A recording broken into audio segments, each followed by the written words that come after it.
Təsadüfi cinsi münasibətlər. Kişilər qadınlarla müqayisədə daha çox təsadüfi cinsi əlaqələrə gedirlər. Daha az daimi cinsi tərəfdaşla əlaqəyə meyillidirlər. Kişilərin cinsi tərəfdaşları ola-ola yeni cinsi münasibətlərə daha çox həvəs göstərməsinə səbəb, yeni əlaqələrə kişiləri cəlb edən qüvvə, maraq və cəzb olunmaları, qadınları cəzb edən qüvvə isə sevgi olur.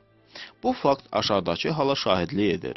Kişi cinsi aktivliyində aparıcı faktor kişi orqazmıdır ki, özünü aqressiv, gür, ehtiraslı, özünü tuta bilməyən emosional bir üzə verir. Qadınlarda isə cinsi aktivlik daha çox qadının vasvaslıq dərəcəsində, yəni 100 dəfə ölçüb bir dəfə bitmək dərəcəsində seçiminə əsaslanır. Amma pərakəndə cinsi əlaqələrin həm fizioloji, həm də psixoloji baxış bucağından çatışmamazlıqları var.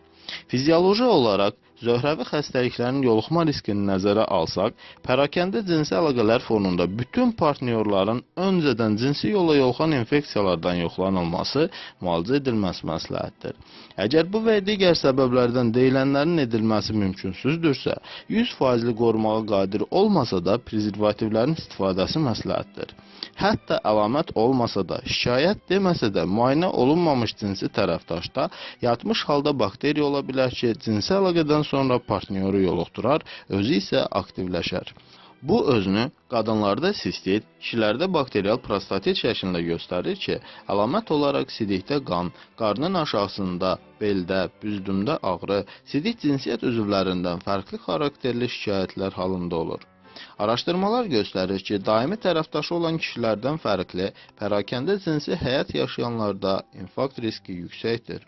Psixoloji tərəfdən pərakəndə görüşlərə alışan insanlar əks cinsləri ilə uzun müddətli dərin münasibət qurmaqdan qorxur. Münasibət quranda özlərini necə aparacaqlarını bilmirlər. Bu isə zaman-zaman daxili aqressiyanın yaranmasına, əsəb pozulmalarına gətirib çıxarır.